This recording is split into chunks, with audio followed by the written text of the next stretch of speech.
Hi, I'm Melissa. And I'm Ammiel. We love video games and movies, and we love talking about them. So we are hosting a new podcast where every week we choose one video game and one movie to talk about. We will go through each click and flick from beginning to end and talk about what we like and don't like. And then we will give you a rating based completely on our own opinions and nothing else. Ka-chow. Hello. Hi, yay. Here we are again. This is an exciting episode, y'all. I'm very excited. Because we kind of bent the rules a little bit for this one. A tad. Just a little bit, but that's okay. I think for this specifically, worth it. Totally worth it because this is just about us doing whatever we want to do. Exactly. So, welcome to Click and Flick. Our house, our rules. Click and where flick. It's our house, our rules. Yes. I want to keep it. So, we're ready to click and flick? Yes, I am so ready. And you are starting off with the flick. Yes, we're going to be today. Flicking first. And this is where... This is where we bent the rules a little bit. Excuse me 1 second. I'm going to open a little... beverage. A little beverage.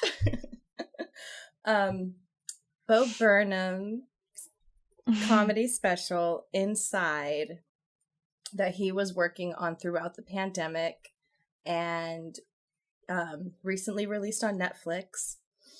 Mm-hmm. May 30th.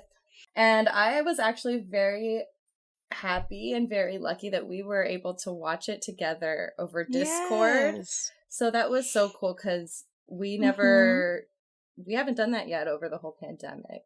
No. For some reason. It seems like there could have been times that we did that, but... I agree. But it was a good idea for this, and it was perfect. I loved it. It was so good. Mm-hmm. So let's dive into this. So my very first kind of thought when the special starts, because we see the inside of the room and we see the door, and then Bo walks in, and I'm like, how tall is Bo? I know. He is 6'5". 6'5", according to Jeez. the goggle. So the goggle. That's pretty tall. Yeah. I mean, he bent down, and he was like a giraffe entering. Right. Something. The door. Oh, yeah. Entering a door, a real normal sized door. Yeah. So the first number is content, and this is when it's like we're really gonna get a taste of what the whole special is gonna be like when he's just sitting there alone with all of his stuff. I love the line, "Daddy made you your favorite open wide." I'm like, yes, Daddy, thank you. Will do, no problem. I'm ready for it. So it's where he has the light on his head and he looks up at the disco ball. That like practical effect is so cool in that moment. I agree. I love it. I do.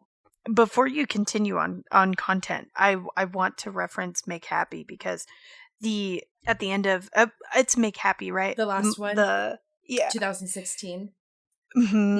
And when he enters his I don't know what you would call it, I guess studio. When he enters that at the end of Make Happy, and then it starts out with his studio again in Inside, holds such a huge symbolism to me because when I've kind of found a recent love for Bo Burnham that I didn't have before. I appreciated him definitely, but the ending of Make Happy was a song I was playing for my son for weeks. He loved that song. Gosh, I can't even remember the name of it. But it's the end of his special. Mm-hmm. And he's basically saying, like, bye. Like, I hope you're happy. Bye. Mm-hmm. And so the fact that he used that same the same studio, the same, doors cracked just a little bit, or you could see the light through it. It was a big deal for me. Uh-huh. Okay. Yeah. Continue on. I'm sorry I to love that. break that up. No, I love that. And I just want to say too, before we like go over as a like whole for this special, is that if I could, I wish that I could go down each lyric or each song and like point out my favorite lyrics in each one, but that's like obviously going to be way too much. Because I already think with the notes I have, it's like we may be talking about this for as long as we talked about that one like Christopher Nolan movie. Like it might be like way too long. And I know that we're like trying to keep things a little bit shorter. Yeah. And last week we did so good that we're like patting ourselves on the back. And now I'm just like all these notes. I'm like, oh crap. Okay, but here we go again.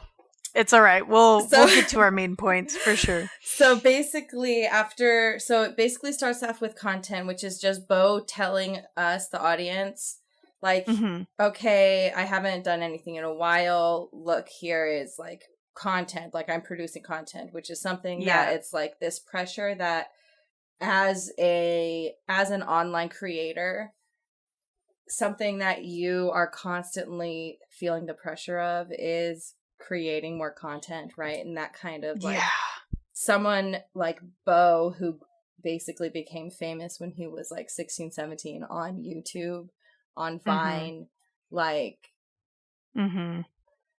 that idea of like, okay, I'm constantly like, catering to the masses, right? Like I need to be producing content to be like, that's my life, fulfilled, or just like happy and content with what he's got going on, right? Like that's my deal in life that I have to like provide other people with, basically. The next song is Comedy, where he's singing about being a white guy who's trying to heal the world with comedy. He's basically sitting there, and where's the line? There's a line later in the special where he goes something about self-awareness doesn't absolve you of anything, but the amount of this special is literally everything about it is self-aware. Yeah, absolutely. And the fact that he basically is opening it with saying, okay, here's content, and then he's saying, I'm gonna heal the world with my comedy. Like, this is like him saying, like, in the shittiest of shitty times, like, what do you, this is what I have to offer. Right. Like, I don't It's so funny. But some of my favorite things is like him writing down, he's basically, the idea is he's like trying to think of ideas that would be funny but not offensive. Like he's trying to be safe and be like, he's writing diagrams and like for a 2021 comedy audience. Yeah. And so like one of the things he writes down is he's writing down, what if dogs could vape? Every time I've watched the special, every time I catch that statement, the visuals in my brain are immaculate. It's so funny. And then he's trying to like calculate and like do the math of like a good joke, and he has a calculator in front of him and he's doing 69 plus 420, 69 plus 420, 69 plus 420, and I'm all, that is comedy. That is comedy. He has a Venn diagram, and in one circle it's Malcolm X. Oh, and in the other circle it's Weird Al, and right in the middle it says me. Yep. Yeah. And I mean, he's like shedding so much light on so many things that happened in 2020, but at the same time like referencing the lyrics that you can look up. It's so incredibly written. Yes. That even without the song, just that alone, oh my gosh. He has on a big whiteboard one part where it's like written in arrows, with arrows and stuff. It says, is it funny? And then it goes down is like, is it mean? And then it's like, yes, no. And it's like, not funny. And it goes, yes. And it's like, are you sure? And it's like, I didn't think about it.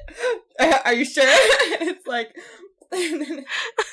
and then at the end is it actually funny? Yes. And then Gail's like, funny. Oh my gosh. The next part is him talking in the mirror. And he's basically telling us what the special is going to be. And he's, at the end is like, oh, don't expect the smoothest transitions. And it cuts off and goes immediately into FaceTime with my mom song. And the whole thing is shot like in the dark-ish with a phone screen light on his face. And it's done in portrait video, which is like, yeah. I don't know if people remember when videos didn't record that way. You had to turn your phone to the side to record. Or if you recorded that way, the video would be sideways. And it would be annoying because people would record their video like that way because pictures would take that way. So they'd record a video that way and then post it up to their Facebook or something and it would be sideways. Yeah, exactly. So now a lot of videos are recorded that way. But when you're watching them on YouTube or something, if you're watching it on your computer, it shows like the narrow bars, right? So that's how this whole thing is shot while he's on the phone with his mom. And then the screen blacks out right during the line where he's like, my mom's covering the camera with her thumb. But it's like all done like so naturally and well in the music video that you like. Yeah. It's funny. It's crazy because each song has its way of taking you out of like... It's its own joke, obviously, but it takes you, and it definitely separates itself. The next song was "How the World Works," which, of course, is like a sound on TikTok now. That starts talking about like a lot of the really truthful things about the world, the very harsh things. And it goes directly into the social branding bit where he's sitting in front of a black sheet that has like a ton of wrinkles in it, which is really funny. Basically, he's like being an influencer who's supporting brands who are trying to be more socially conscious to make a profit. Oh, yes. Oh my god. So he's basically calling out like this whole like these like bagel bites. Yes, he's all, who are you, bagel bites?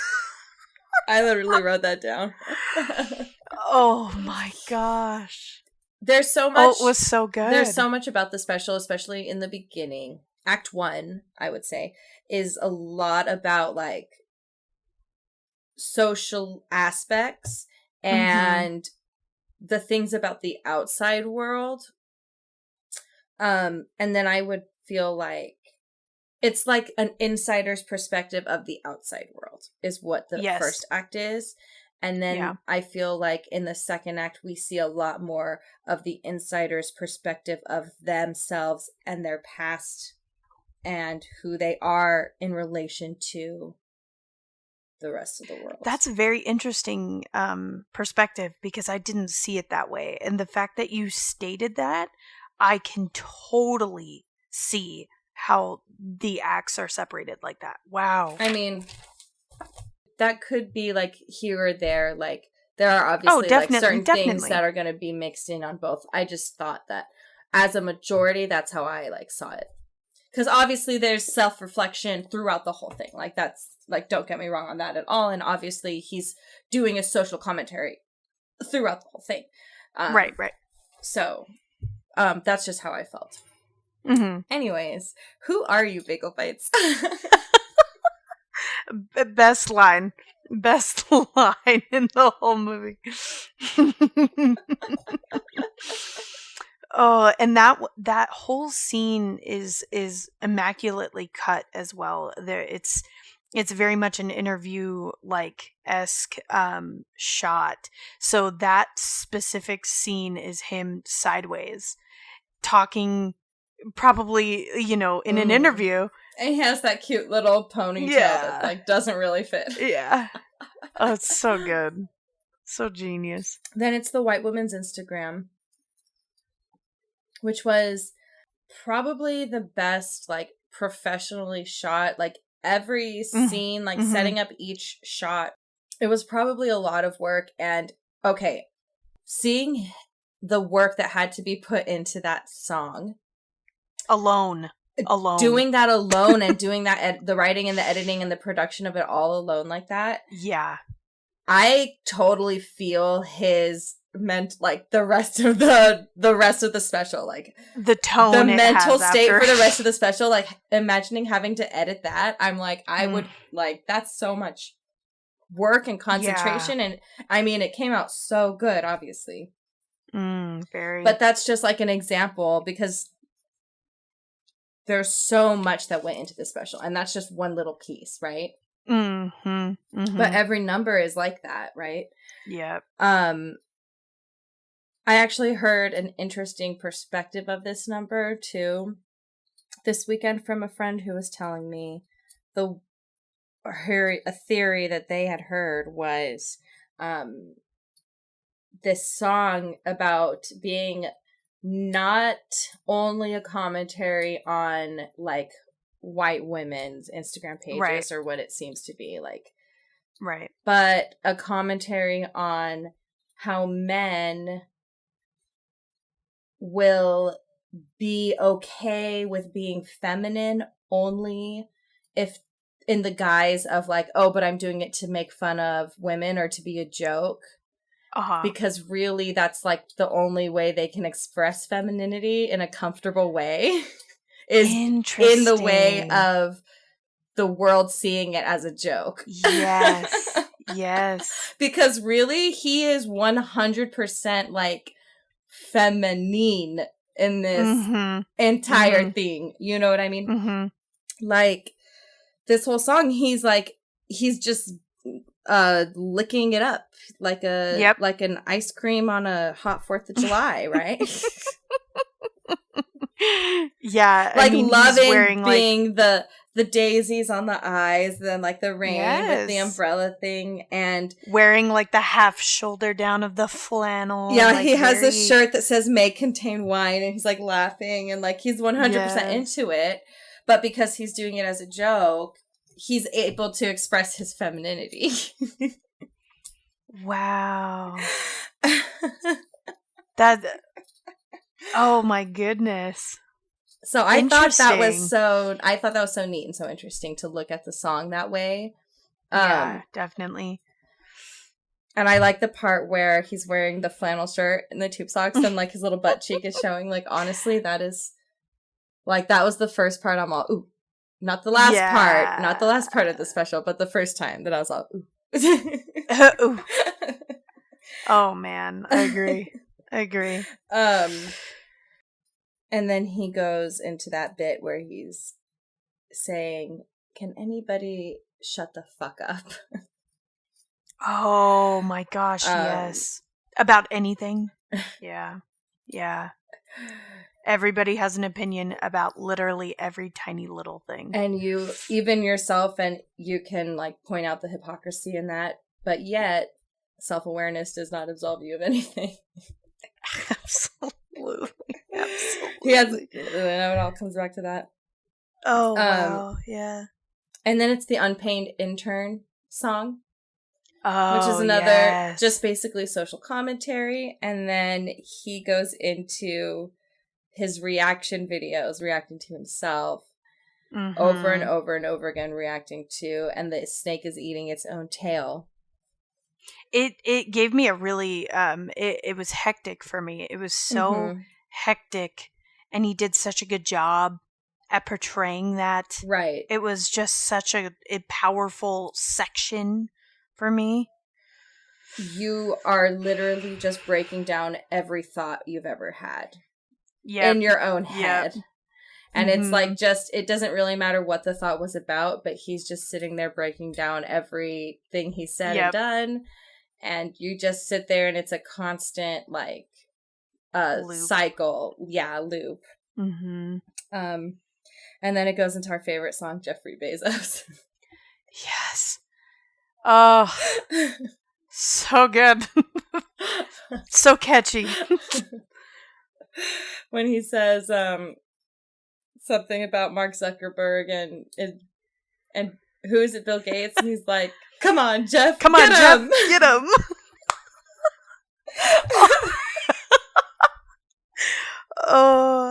Okay, game's over. We played Monopoly and now Jeff won. Okay, good job. Exactly. Yeah, that was a good way to put it. We're playing Monopoly and Jeff fucking won.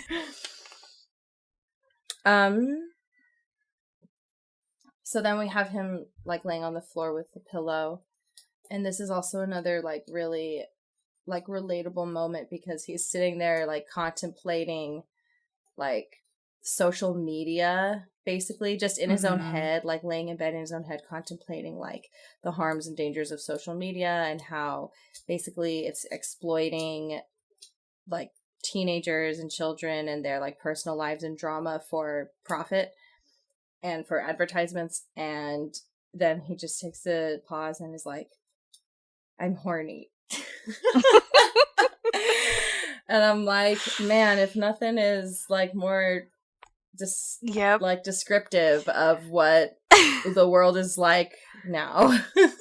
Yeah. It was a play-by-play. And we go into the song Sexting, which again is good.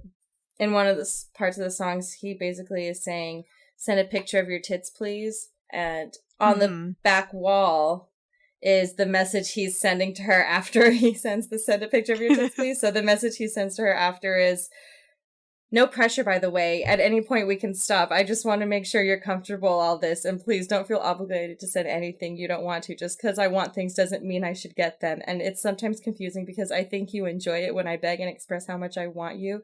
But I don't ever want that to turn into you feeling pressured into doing something you don't want or feeling like you're disappointing me. This is just meant to be fun. And if at any point it's not fun for you, we can stop. I'm sorry if me saying this is killing the mood. I just feel like... And it cuts off. So it's just him like leaning against the wall, like texting, and it's like the projection of that text over his body. After he says, "Send me a picture of your tits," he's all, "Oh, but actually, if that like, but I don't want you to feel uncomfortable." Oh, it's wholesome. Yeah, I like it. It's wholesome. I like it. Thumbs up. The next song is Inside. And this entire song is just shot from one angle, and it slowly zooms in on Bo, and you're literally just sitting there watching him sit on the floor as he's recording and singing to himself the song Inside. And then just the idea of being inside, he says, being in, trying to get something out of it. This idea of, you know, still having to produce and still having to work, maybe. Right. But trying to see what it's doing for you, you know? Right. And then he's sitting down watching a projection on the wall of his old YouTube self. Playing his little keyboard in his old bedroom, and he's sitting there with this ghost of himself of his past self, like haunting him, right? Of everything he's ever done on YouTube. And then it cuts straight into problematic. So I think we can say how he felt watching his old material. Yeah, which 2020 was known for a lot of YouTubers just to dig up my gosh, like those closets. Yeah, and I think he was feeling the weight for sure. Oh yeah, and he came out looking the best, honestly, out of like all of those guys too. I think. Yeah. I mean, I don't want to name any names because, like, they're all yucky to me. So, I do have my love for Jenna Marbles, though. But no, Jenna Marbles is like sure. The exception. She honestly is the only one who, for sure. But she wasn't like, she left on her own, like, true. because she decided to, not because she was. I just wonder how he felt, like. Because he quit 5 years ago. This was a long time ago before any of this ever was a very uprising issue. So I was really trying to tune in to figure out where his mindset was. Not that I would know, but so Problematic is very much in the style of Footloose. Like, yeah, he's like dancing around and like sweaty and stuff, working out. But there's a part in the song where he starts singing about how sorry he is. And he's like standing up against the wall with his arms out, and he has a projection of a perfect like cross over him, which it looks super cool. And it's just like, how, like, oh my gosh, it is so annoying and frustrating when somebody who gets called out on something they did wrong then becomes like a martyr. Yep. And they're just like crucifying themselves, like, oh my God, I'm so sorry, I'm such an asshole. Like, and he's like showing that, right? Like, he's literally saying, like, look, like, you think you're Jesus? Like, sitting here saying, oh, I'm sorry. Right. But really, like, calling himself out. Like, that's how he's seeing it as himself, right? You know what I mean? Like, so it's almost like is there no winning too? You know what I mean? Exactly. And then it's, then we watch him sitting next to a clock, and it's 11:58, and he starts talking about,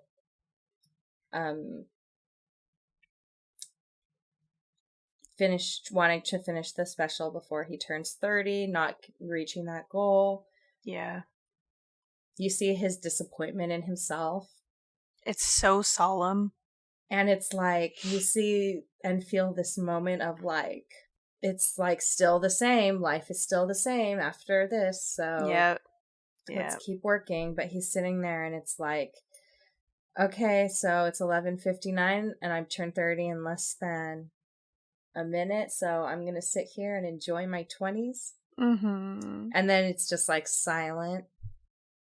And he goes, okay, let's keep working. And then he's there standing in his birthday suit, almost. Almost. With just his undies on. And he sings 30, where he talks about how he used to be the young one, and he used to be going around and people would say, oh, I can't believe you were born in 1990. Yeah, I was born in 1990.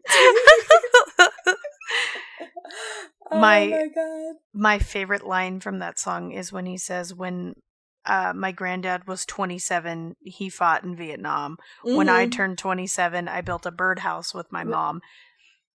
That section of that song alone was way more heavy than I expected it to be. Because every time I listen to the song now, I think of that specific line, and it starts a chain reaction of memories and thoughts and what people went through when they were 27. It's crazy. It's a lot. I just feel like the whole world is crazy. Yeah, this movie, or this special, I should say, just a good one for a reality check, I guess. Yeah. And then he starts talking about like trying to he's like recording a video to convince himself to not kill himself, and then it shows him like watching it later. Yeah. I do have the suicide hotline number, and that is, well, at least one of them. I don't think it's the exact one that's in his special, but it is 800-273-8255. When my best friend made a Facebook post about it, just saying she was so genuinely worried about his mental health, and that watching the special physically made her sick because she's a serious Bo fan, right? And it rang so hard within all of it that he was okay, for a little while, and then he did the special, and then you see these dark sides that he didn't ever or could ever really portray without it being a joke. Right. And for me personally, I can't handle self-deprecating jokes well. I don't know how to respond to them. I don't know how to like make light in a situation like that. So for him to make light of certain things but also show a brute reality of it is it made me more comfortable but also even more afraid to even think or talk about the subject. I remember him, like, part of him saying that is like, what he says to himself to like convince himself is like, it's forever. Oh, that's right. Yeah. He goes, if I could kill myself for a year or for 18 months, I would do it. Yeah. And I remember being sometimes at some of my deepest like points of depression in the past and thinking like, yeah, if I could just be in a coma. Yep. Like if I could just not exist. I just want to pass out for I just can somehow not exist without it being permanent, you know? Right. But that's the state that people get in when it's like it's when you can't remember that it's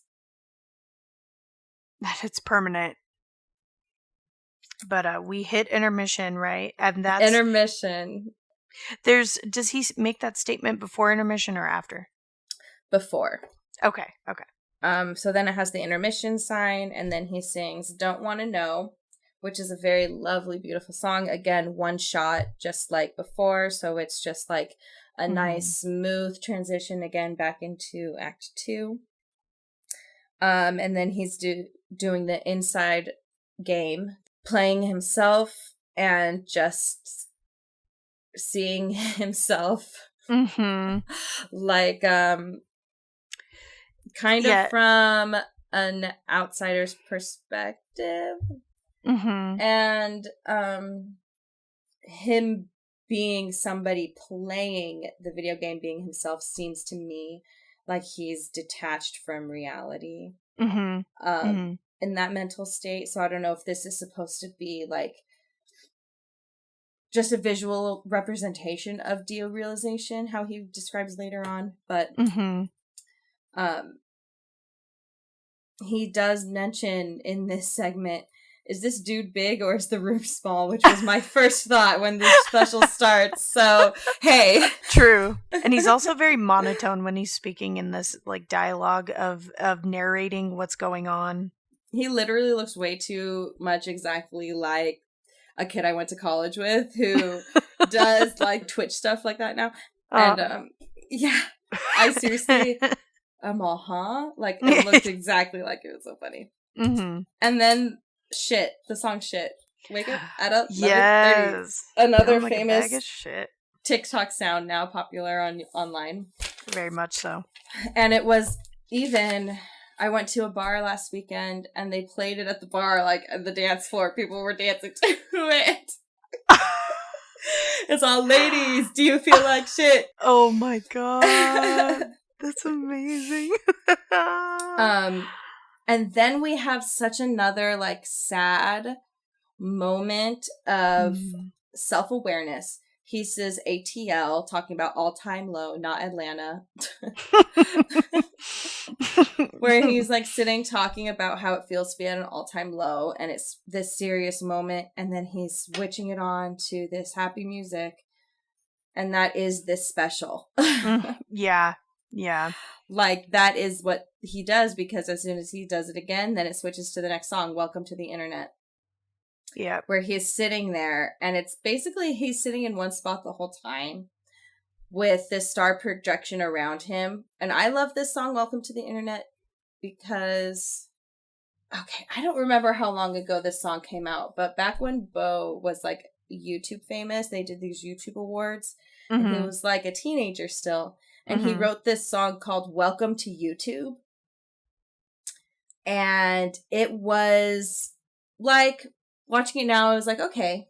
But I think that what he was, the message he was trying to like give in "Welcome to YouTube," he didn't quite grasp it as much as he grasped it in "Welcome to the Internet." I feel like "Welcome to the Internet" is what he was trying to do with "Welcome to YouTube," but he got it right this time, basically. Yeah. Like, he just like had a better perspective on a bigger grand scheme of it.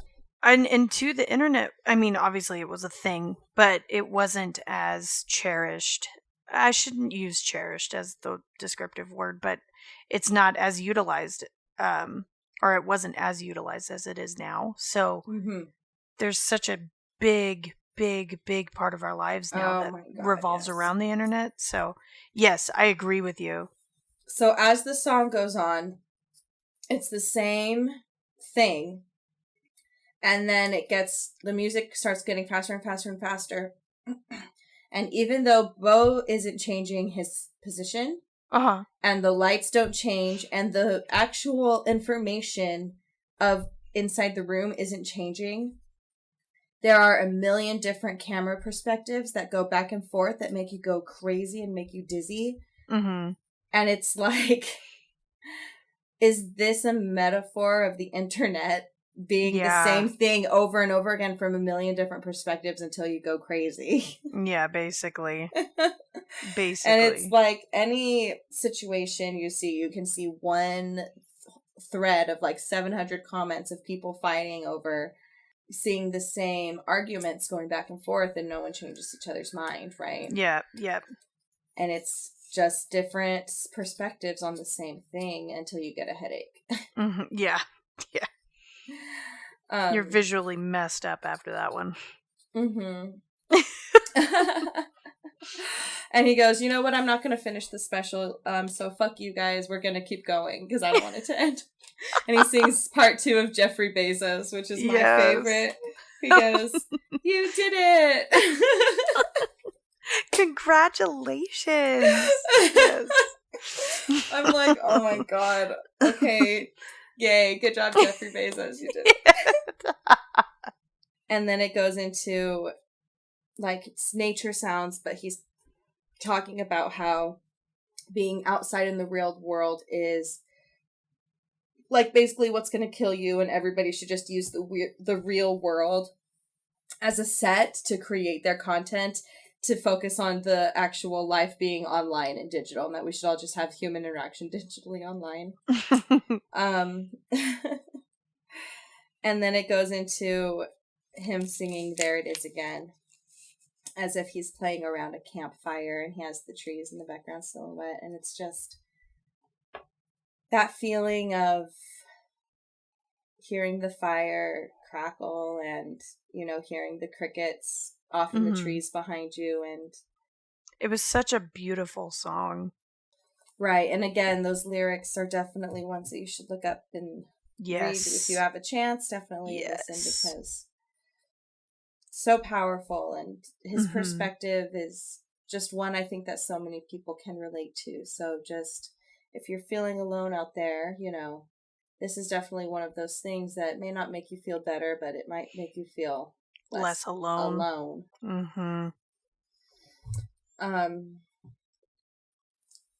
Then it has like a little sunrise effect, and he talks about how he talks and tries to talk about how he's been working on it for a year, but he is struggling the whole time, and he walks off. He can't do it.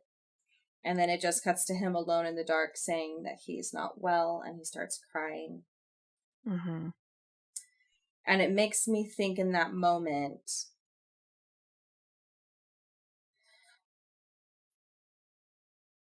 what he was feeling then, the utter emptiness and aloneness, and just the feeling of repeat failure, because for every one video you have that's posted, there's like 20 videos that weren't good enough. And you're just sitting there for hours recording yourself over and over again, and you really start to hate yourself. And I have videos of me breaking down that will never see the light of day because obviously they're so embarrassing.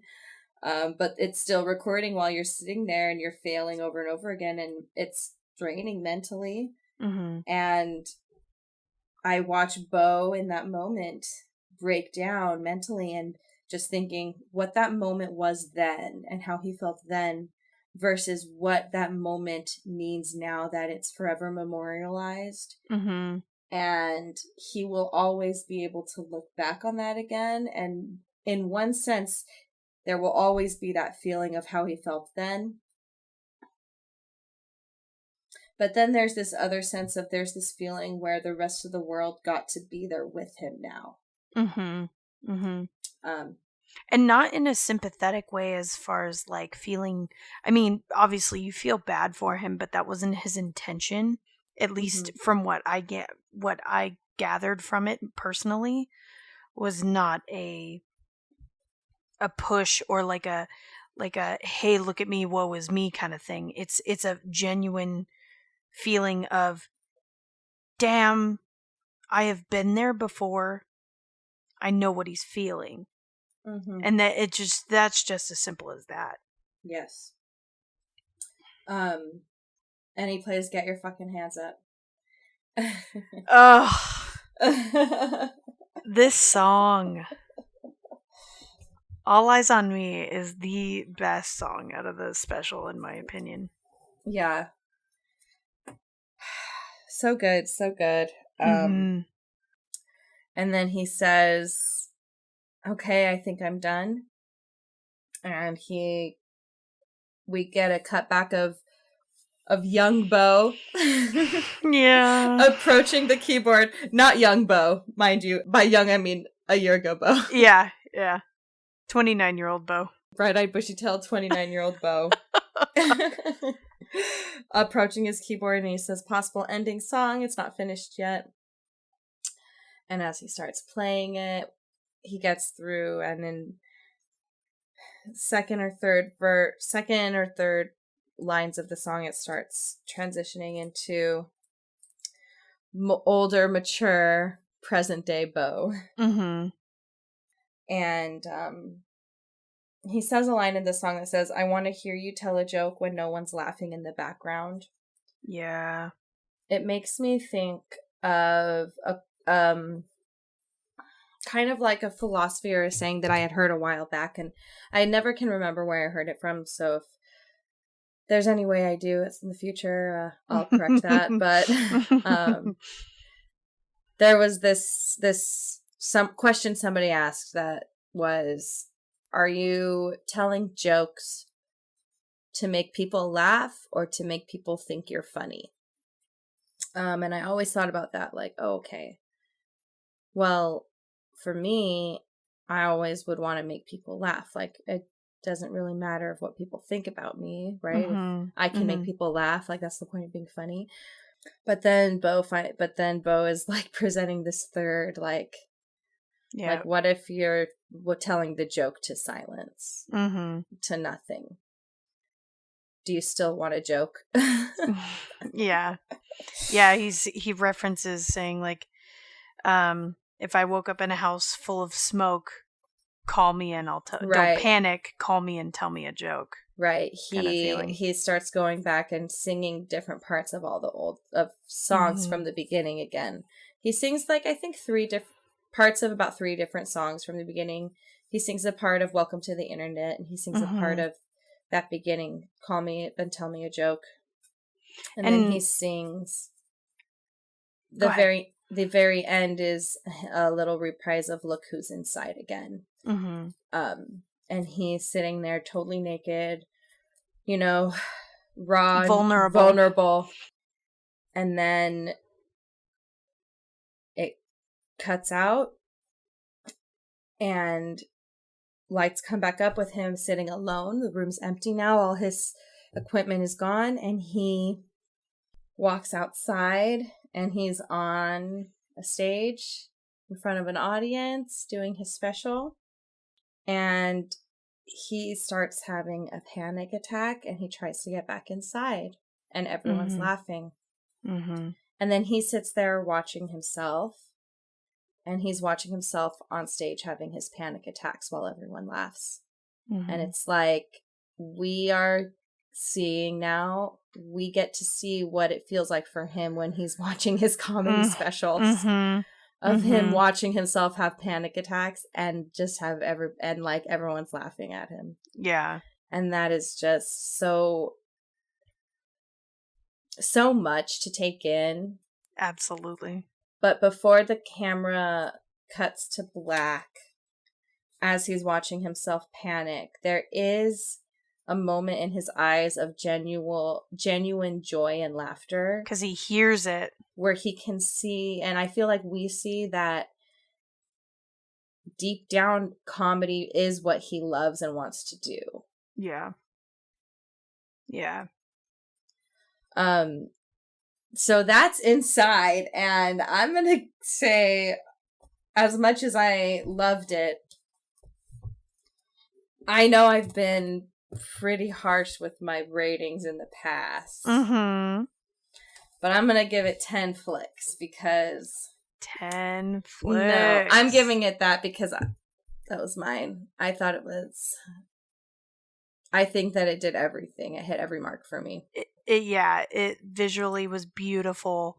It was shot, produced, and written by him, and it was for a one-man show. Even if it wasn't a one-man show, even if there were people involved in this, it was still, for a comedy special, it was amazing. You know, I looked up the credits because I know that I saw a video going around saying like, oh, you know, Bo Burnham had a whole crew and he had a director and yada yada. So I'm all, really? I looked up the credits and he was his own director. He was the writer, producer. He shot it himself. He edited it mostly himself. And a lot of the crew was like post-production stuff. Right. Obviously. But post-production stuff comes after a lot of the... After he's already done everything. A lot of the putting together, folks. So Exactly. This was a big project for one person to take on. And absolutely. Do not try to sell that short. No, so I mean, he did it in over a year's span, and that is not an easy thing. Yeah, he shot it, filmed it in his home. Yeah. I will also give this a 10 out of 10 flicks. Yeah. I loved it. I was considering giving it a 9, but my reasons were unjustified. But it was mostly just because I have a really hard time with, again, the self-deprecating issues. But as we progress through the story, I realized, okay, you know, it's made me realize a lot of stuff within myself. So it was very, I took something away from it. It was funny. I'm listening to the soundtrack on and off. It was beautiful. I can't even gripe about one thing, you know. I loved it. 10 flicks. 10 flicks. Yay. Our click this episode is Animal Crossing. So on a happier note, Animal Forest is what first premiered in Japan April 14th, 2001, and it was originally released for the N64 in Japan. And, you know, well, the US wants everything, so we ended up getting it in GameCube format, 2002. And that was the original Animal Crossing. Okay, what I read on the internet was an education simulator. Education simulator. You know what? It's there. That's what they're describing it as. Sure. Okay. I guess there's like, what do you... It's a simulator, all right. Okay. I'll give it that. Okay. City planning. Yeah. But you start out, it's you customize your character, and in this game in particular, the first one, you're on a train to go to this town that needs some sprucing up and some TLC, I guess. And you meet Tom Nook, which is the infamous, wow. Infinimini. The I'm funness. Yes. Raccoon who takes all your money. And the goal of the game is to upgrade your house as much as you can and pay off all of your crippling debt. So not much different Jeffrey than Bezos. reality. You did it! I'm Jeffrey Bezos in Animal Crossing. Oh, my next island is going to be surrounded by Jeffrey Bezos. But very, very unique little game for its time. Harvest Moon was an upcoming thing as well, so it was very similar. But yeah, and it was real. It's a real-time game, so you play it as days go by. So if it's 10 a.m. here, it's 10 a.m. in your game. And you just simply enjoy the fine things in life in this game. You talk to villagers, which all the villagers are not human. They are all animals. Animal Crossing. Animal Hello. Crossing. Hello. Animal. You're crossing animals. Hello. What is that?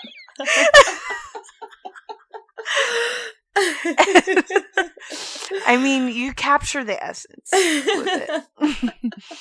And you celebrate holidays, which are a really fun thing to do. Yes.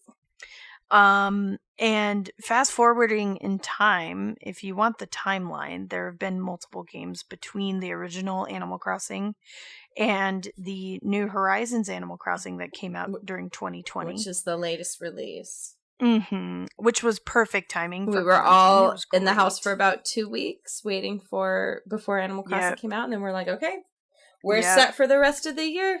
We don't need don't talk to me. We don't need the rest of the world now. Nope. Quick question. Yeah. Do you think we should share the hours we've played on Animal Crossing? I'm down. I'll go first because I have a feeling I think my number's impressive, but I think that yours is even more impressive. We'll see. I don't know. So since March of 2020, I have played for 745 hours or more of Animal Crossing New Horizons. 700 hours? I had no idea. I just looked that up and I'm shocked too. I had no idea. I'm curious. Hold on. How many hours is that even? Oh my god. How many hours is in a year? 525,600 minutes divided by... How do I look at my stats? I forget. On your profile. On my page, right? Yeah. Where the heck? Oh, profile. There we go. It's at the top. Oh! I have only played... No. 530 hours or more. Oh my god, no! Dang! No. You know, the baby has a lot to do with it. If I didn't have a son... Oh my god. I'd probably be right there with you. Okay, but I have a full-time job, so what's going on with me? For real. My free time... I'd like to apologize to all my friends and family whom I've neglected in my time of playing hours of Animal Crossing. Oh my god. That's great. You don't have to explain to anybody, girl. 745. How is that possible? Oh my god. That is amazing. But it's a game worth it. So I'm Jeffrey Bezos on my island, like I was saying. Just kidding. Actually, that's a lie. I only have like a couple million. I'm not even Oprah. Yeah, I'm not rich. I'm not even Oprah status yet on my island. My island's not even 5 stars yet. My island has gone back and forth between being 5 stars, but yeah, same. But yeah, there's the end goal of getting your house set up and paid for. And otherwise, yeah, you just go through the motions and you enjoy it. You don't question why you do these things. You just live it. Yes. And there are so many NPCs that make the game absolutely perfect. You know, there's characters that allow you to get certain items in the game and experience certain like cutscenes and fun events. But who are your favorite ones?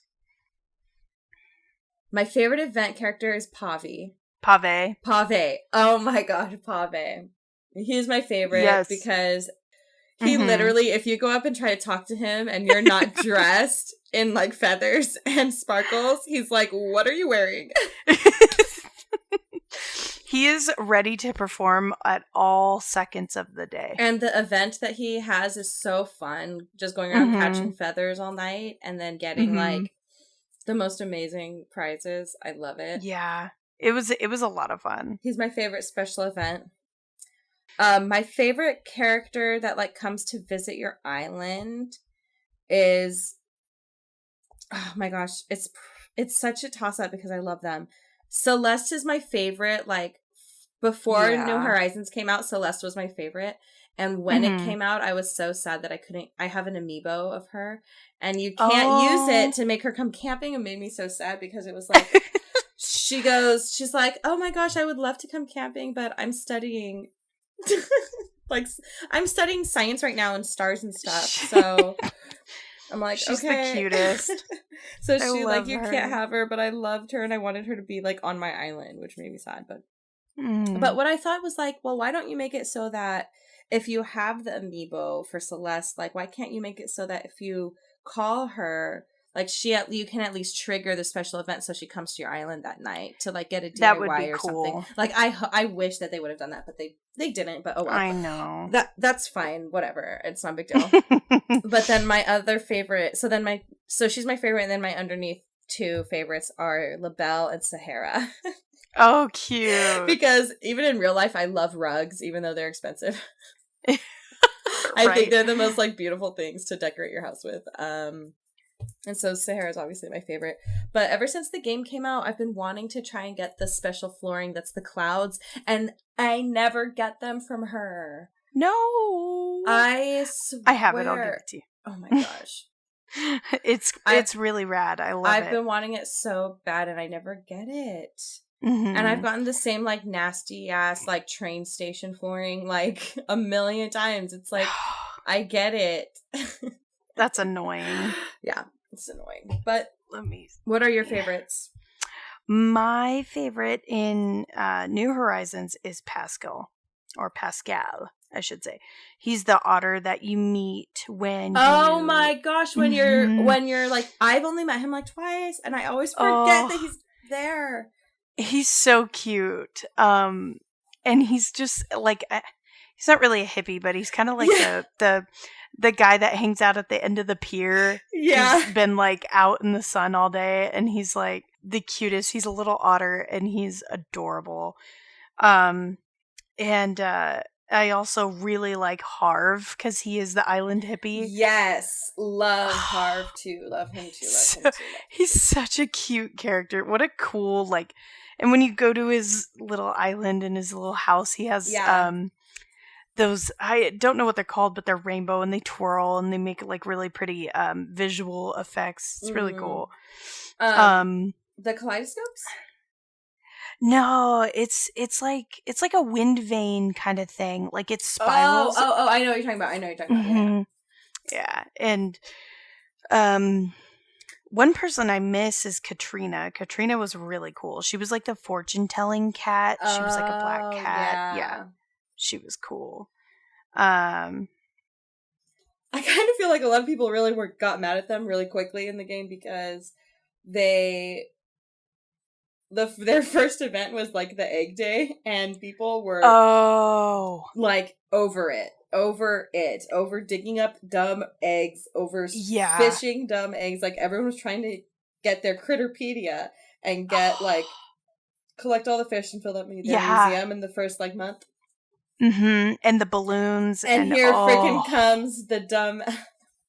Everyone's bunny. Like, I'm tired of these eggs. Zipper, yeah. Oh boy, that was a mess. So but every event after that was fantastic. Yes, for sure. One character I want to mention that I miss a lot is Cap'n. Cap'n's the frog that you in the original Animal Crossing. Yeah. He was, when I tell you that he was my favorite character in that game, I would sit for hours going back and forth between my GameCube and my Game Boy just to hear sea shanties, because he would just come up with the most random crap. Oh my gosh. Yeah. Okay, But and remember what was the name of the guy? It was like a mole? Oh, in New Rossetti, Mr. Rossetti. Who would like be like, "Oh, you didn't save your game." Mr. Rossetti oh was... my gosh, do you remember how you used to save your games? Yeah. And then if you didn't, he'd be like, "Hey!" Oh, Mr. Rossetti was... my gosh. He was the BAMF. Oh my gosh. Okay, so when New Horizons came out, I had obviously not played New Leaf in years because, like, right? Mm-hmm. I'm not some crazy fool who just spends hours playing Animal Crossing every day. Who does that? I mean... what? Nay.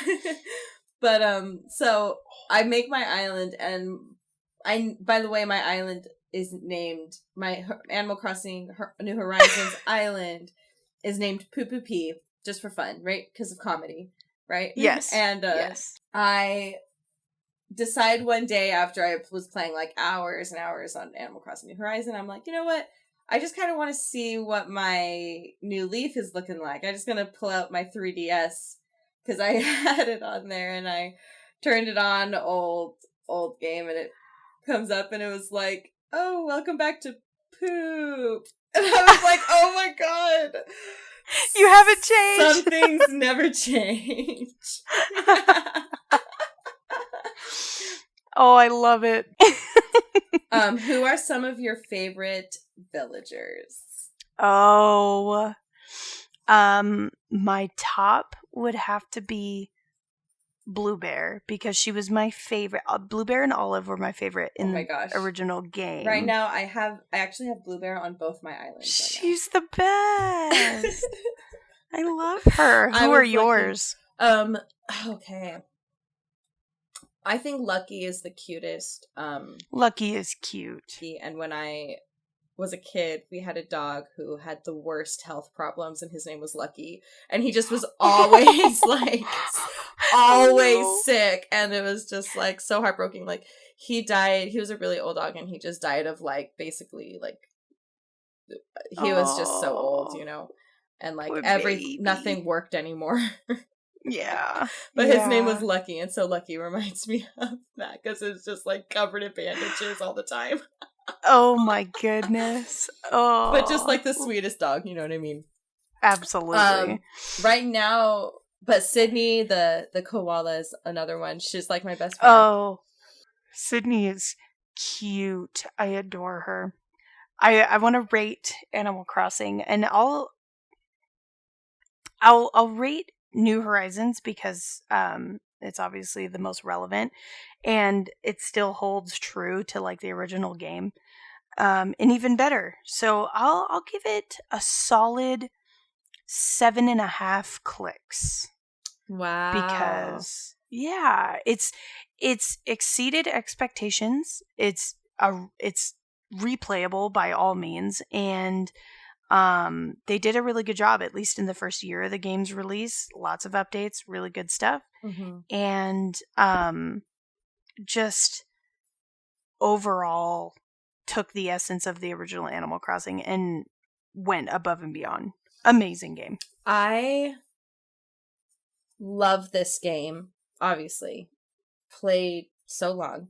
I've played so much this game. For me, I feel like this game is my style. I like the kind of just zoning out and doing chores on on your island or whatever. You know, these kind of games are the way that I like to zoom out when I'm just like chilling and I have YouTube on in the back and I'm just like playing a video game. You know, It's hard to get super into a storyline and stuff when I really want to just be out of my own mind. You know what I mean? Yeah. And just floating around. So for me, I'm going to give this one, I'm extra nice, generous today, but I'm going to give it 9 clicks because this is definitely like So I love the graphics of this game. Oh, I honestly can sit there on my island. I made a little spot because I'm collecting all of the like astrology recipes right now, so I can make a little spot on my island where I made like a star floor path, and I put up all the astrology crafts with like gold flowers around them, and so you can like go up to the top of the cliff and stand in the area and wish on stars that are falling. Fancy. So like just looking up in the sky too, and like as the sun is setting, it's such a gorgeous video game. You know what I mean? It's really pretty. So I give it 9 like clicks. That. Yes. Plus I'm being nice today. So 1 click for out of kindness, probably. Yeah, I was stuck between an 8. Yeah. Plus I think we both can really agree that these ratings are like just for fun in our own heads anyway. Absolutely. Yeah. Like no hard outline to it, you know. Right. No one really needs to take them too seriously because we don't. Right. Right. Oh man. What a good episode though. Yeah. Oh my gosh. We talked so long about Inside. I wish we could have spent more time on Animal Crossing because there's just so much I still want to say about it, but yeah. We're like going for so long. Oh my god. That's okay. We'll be good. We ended on a good note, yeah. Maybe one day we'll make like a 5-hour episode where we can just talk about like we'll just sit here all day and we'll talk about like Final Fantasy. I'm down. We'll do it. Don't get me started. We'll do a 24-hour like live event where we're just talking about Final Fantasy from beginning to end. I'm gonna hold you to it. All right, you guys, thanks for listening to another episode of Click and Flick. Yes, and then, let us know how, what movies and games you'd like to hear us talk about. Yeah. If you have any suggestions, we would love to hear what you guys want to hear us talk about. All right. But, thanks. Thanks. Bye. Bye. Peace.